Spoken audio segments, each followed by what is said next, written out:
So happy Friday, maybe, depending on whether or not you like or dislike this jobs report data, which I did promise that I was going to try to get into if we got something or even if we didn't get into something. So anyway, Brandon, OIAS, host of Outsider Information. We have a lot to parse through on this. And I got my laptop out. This is going to mirror the shorts, but it's going to be longer. So this is going to go on the main channel and I'll share it in spaces that are important. So a couple of things. The jobs reports that come out every month, I do a video on them because it's good to track this. It's good to know it, understand it, but also we got to take it with a grain of salt.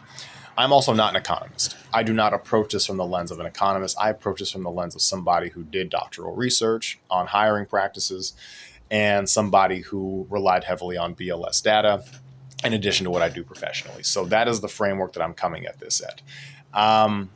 I lean towards it being real because it's not good. It is not optimistic information that we are seeing. And there are a lot of things that confirm what we're seeing and a lot of things that show potential warning signs as well. So we are going to get into all of it.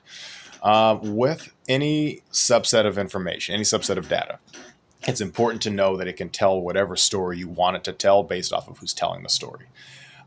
I'm not coming at this with a political lean. Again, I spend a lot of my time in a lot of different ecosystems talking to a lot of different people about the state of their particular roles and industries. And it makes a lot of sense with what we're seeing, right? In a market like San Diego, where it is already a difficult one, I'm seeing an unprecedented level of pain amongst people, not because they're having a hard time finding work, but because they're having a hard time finding work for the first time. And these are established professionals. These are people entering in the job market. For the first time, finding work is almost like buying a lotto ticket. You just have no idea if it's going to scratch off. And that is creating a lot of pain points for people. So we're going to dive into it. So let's look at the numbers, right? Most economists say that unemployment, when it is between 3 and 5%, is the number that shows signs of stability. It has remained relatively flat, but for the first time, really all summer, it has creeped up to 4.3%. It's usually been around 4.1 in that range. We are now 4.3, up from 4.2. So what does that mean? If you want to just make a very basic equation, look up the number of people who are in the U.S. workforce and then take 4.3% of that. That is the number of unemployed people. And then if you look at the number of jobs added, which would be 22,000, that is a significantly lower number than the amount of people who are actually working, which again shows the issue. The other issue with that, and that math, that's a very basic equation that does not really factor in anything. It just helps you rationalize the numbers. On top of that, whenever I see jobs added, jobs lost, it is industry focused, but it's not role focused. So we don't really know what roles those are. The data that is reported is also based off of payroll. So payroll data is reported to the BLS. That is how they get the jobs added, growth, all that. So that is what that means. I'm going through this in real time. So I don't touch anything about stocks, bonds. I wouldn't even begin to know where to start there. But what I do look at are the industries that are really driving a lot of this growth. And we see that it is healthcare. Once again, this was the case in July as well, that drove most of the growth, which if you're in healthcare, you're seeing a lot of people getting laid off. So you're probably wondering, okay, why is that the industry that's driving the most growth? I couldn't tell you that, but that is what the numbers are currently showing. You're seeing a hemorrhaging in the majority of them going down into the thousands, right? And the longest of which is government. You might be happy about that. And then professional and business services, which is those white collar roles that are being eliminated, potentially because of AI, potentially because a lot of those industries are just getting rid of people because they can no longer afford them. So either way, we are seeing the split, right? You're seeing, if you're looking at a graph, you're seeing it go this way. You're seeing job growth like that, and then job loss going that way. So it is certainly problematic when you look at these industries. So what does that mean? It means that people are having a hard time getting hired, right? People are losing jobs. And what a lot of this information doesn't keep up with is wage growth. I mean, it has a metric for it, but when you look at how expensive cost of living is, that is certainly out of whack um,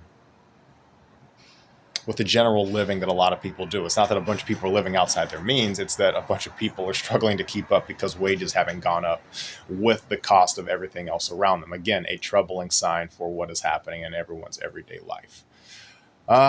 Let's see. Oh, so an insight that I did get here. So I think a lot of people ask questions, right? It's like, well, I see job openings all the time. Yeah, you probably do. But companies also like to project strength. And I confirmed this last night because when I go into spaces with high turnover or high layoff rates, the question is, okay, what's happening with all the people that are there?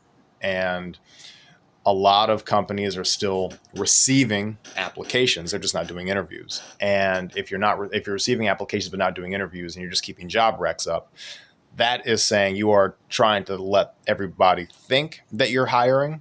You're letting people think that everything is in good financial shape, health-wise, so that shareholders, people, investors can be happy and not have to hit the panic button. It is a mirage tactic that a lot of organizations do. And that's not the reason that a lot of people aren't hearing back, but it is a reason, in addition to a whole bunch of other stuff. Let's see, what else is in here? So the most recent high water mark that we have for unemployment was COVID. And it peaked around 14.3%. We'll just say 14 to keep it rounded down. But we are very far south of that. That is doomsday cataclysmic. And when we've looked over time, that's probably the highest it's been, higher than the Great Recession, higher than in the 2000s crash that we had as well. But 4.3, certainly higher than it has been in quite some time. And it is not a great sign that this hasn't dropped more significantly. Certainly that jobs have been dwindling by the month. Let's see. Healthcare is driving job growth. I definitely saw that. I'm not going to touch anything on the revisions. Cooling job market. The job market is not cooling. The job market's it's pretty darn cold when we look at all this. And again, what's the reason for that? When companies don't feel confident that they're going to be able to afford, pay, do the things that aren't going to take a huge dent out of them, they're just not going to do it. The other problem with that isn't that there's higher levels of unemployment. The problem is that it puts a higher strain on the people who are working, which when this thing does tick back up and hiring does begin, it's going to burn a lot of people out who are going to leave anyway. So it's going to create a double problem. Demographic data, I could dive into that in a separate place, but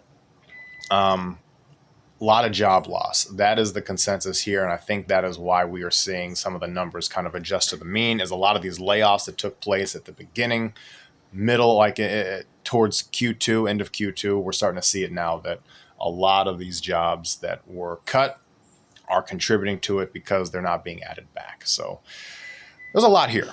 I would lean towards it's real. It's not great, but this is kind of the reality that we have for ourselves right now. And right now, it's not an optimistic look of how we're going to get out of it, but there is a way out of it. It's going to happen because this can't sustain itself forever and things could crash very easily. So we're just going to have to see. But again, this is going to be evolving. We're going to have to do a whole lot more to just kind of parse and piece this and just kind of look at the analysis. I would urge everybody to really do some of the analysis, to take a look at it, see where the impacts and the pain points are, have conversations. Do not draw conclusions because that is not how this is going to advance itself. So, that's pretty much all that. So I'm going to get out.